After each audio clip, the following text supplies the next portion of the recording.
Hi, this is Dr. Neff, and this video is on Vesper, which stands for Valence Shell Electron Pair Repulsion. And this is a model that helps us visualize what molecules look like in 3 dimensions. And you might be asking, why do we even care about the shapes of molecules? For one thing, shape helps us determine molecular polarity.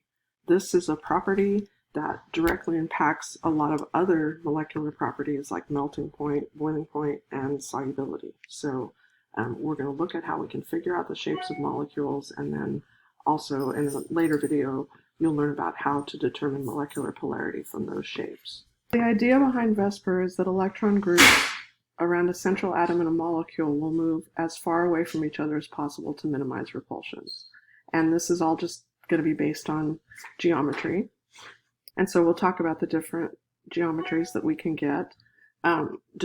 To determine your Vesper shape, you first need to figure out how many electron groups are around your central atom. And to do that, you need to draw a Lewis structure for the molecule. So hopefully you got lots of practice in last week with Lewis structures. Okay, so the next thing we have to do is to talk about what counts as an electron group, because it's not as simple as just saying one electron pair. So all the things that count as an electron group are things like single bonds, double bonds, even triple bonds, and lone pairs. Those all just equal one electron group. And once we get going on this, you'll see what I mean by that. We also need to distinguish between electron group geometry and molecular geometry. So the electron group geometry takes into account all the electron groups around your central atom.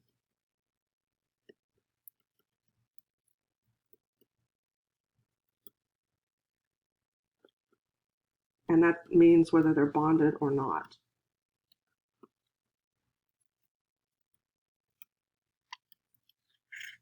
On the other hand, the molecular geometry accounts only for bonded groups.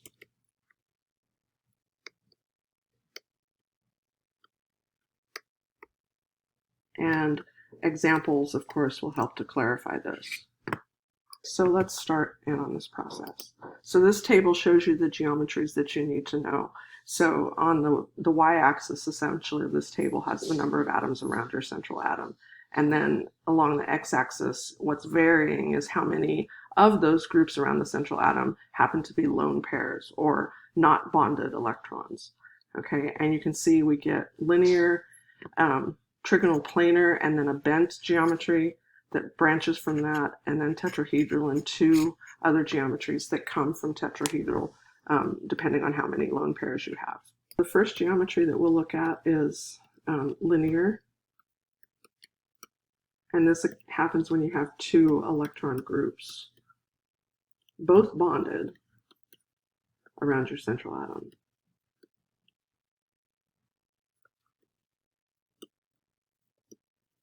So an example shown here is beryllium chloride, and you might remember from the last chapter or the last section that beryllium is one of those atoms that is okay with not having an octet, so there's no lone pairs on that central atom. They're just both bonded groups, and so to get as far away from each other as possible, they go out 180 degrees away from each other, and that gives us a linear geometry.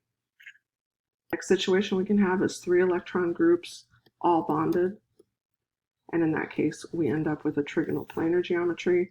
So now the atoms go to 120 degrees away from each other, and boron trifluoride is an example of this. Again, boron is okay with less than an octet, and that's why it can have just 3 things bonded to it with no lone pairs. So now if we have 3 pairs, or 3 groups, 3 groups around our central atom, 2 bonded, 1 non-bonded, the geometry we get is bent. And so that purple cloud, this right here, is standing in for those non-bonded electrons, or the lone pair. They still take up space because they are electrons, and so the atoms are still positioned away from each other, and this bond angle isn't quite 120, it's less than 120 degrees. because lone pairs take up more space than bonded pairs.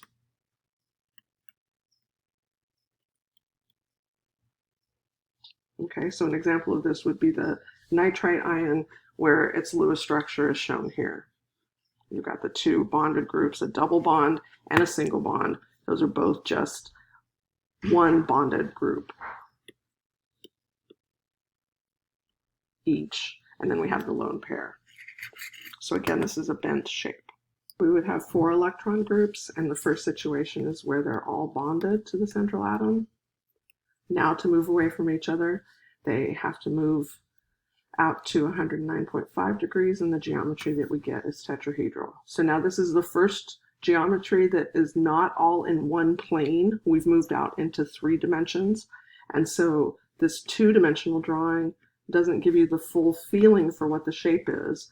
This is a 3-dimensional picture, but we can signify or represent a 3-dimensional molecule in a 2-dimensional space using what we call a wedge dash diagram. And so in that case, for this molecule, we would have carbon, where the 2 hydrogens that I've drawn in now are in the plane of my paper, and I draw a heavy wedge to show that it's coming out of the paper, and I draw a dashed line to show that it's going into the page. It's a 2-dimensional way that I can show a 3-dimensional object. Okay, so both the drawn thing that I've shown here and the picture that I originally had represent the same thing. Look at the same situation where I have 4 electron groups around my central atom, but only 3 of them are bonded, as in ammonia. Now I have a lone pair. The electron geometry is tetrahedral because that takes into account all 4 groups, but then the molecular geometry just looks at the bonded groups. And so in that case, this is the shape that it takes, and it's a trigonal pyramid. Okay. You don't need to know what the bond angles are exactly, but you do need to know that they're less than 109.5 degrees. Not Celsius, just degrees. Okay. So again, that lone pair is taking up more space, so that squeezes the bonds closer a little bit to each other. The next situation, where again we have 4 electron groups, but now only 2 of them are bonded and 2 are lone pairs, we get an electron geometry that is again tetrahedral because there's 4 groups total, but there's only 2 that are bonded, so the molecular geometry of the shape is bent. Okay, and again, the bond angles are less than 109.5, but you don't need to know exactly what they are. And water is the classic example of that. So it's showing it both with and without the lone pairs drawn in to describe how you get a bent shape. Let's look at an example of how you would figure out an electronic and molecular geometry. And so the first molecule I want to do is sulfite, so SO3 - 2. That has 26 valence electrons.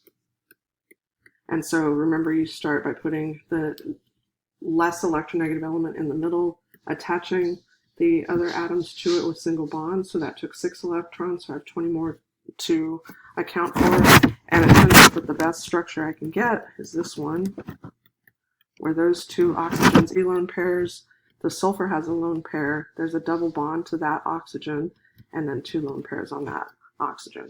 That minimizes my formal charges so that they're just on the 2 oxygens, and that's the best structure I can get. So I've got 4 electron groups total around the sulfur. So that's a tetrahedral electron group geometry.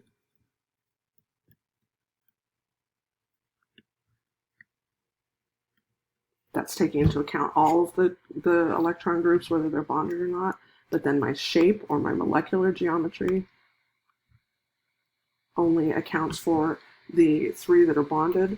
So we get a trigonal pyramidal, because there's 3 bonded and 1 non-bonded. And one more example, since we're looking at organic molecules, there's technically more than 1 central atom in a molecule like that, because you have in this case, 3 different carbon centers that we could consider to be the central atom. So if I draw this out, I have a 3-carbon chain, 3 hydrogens on this carbon, just 1 on this guy, and 2 on this carbon. And since carbon always has to have 4 bonds, that means I have a double bond between those 2 carbons. So the geometries of carbon 1 and 2 are different. Carbon 1 has 4 things bonded to him, 4 groups, so he's tetrahedral. And that's both his electron and his molecular geometry, because there's no lone pairs. And that's something you're always going to see for carbons, is that their molecular and their electron group geometries are always the same. And then for carbon number 2, he's got 3 groups, so that's trigonal planar.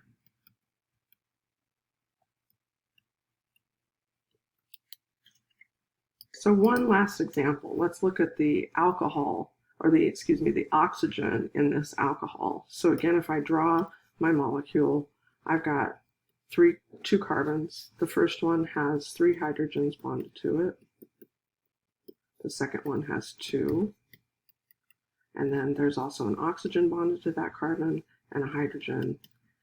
And you have to remember that that oxygen needs an octet, so it has the 2 bonds that it prefers and 2 lone pairs. So the electron group geometry of the oxygen is tetrahedral because there's 4 groups total. But then the molecular geometry, or the shape, takes into account just the 2 bonded groups, and so it's bent. Okay? So that wraps it up.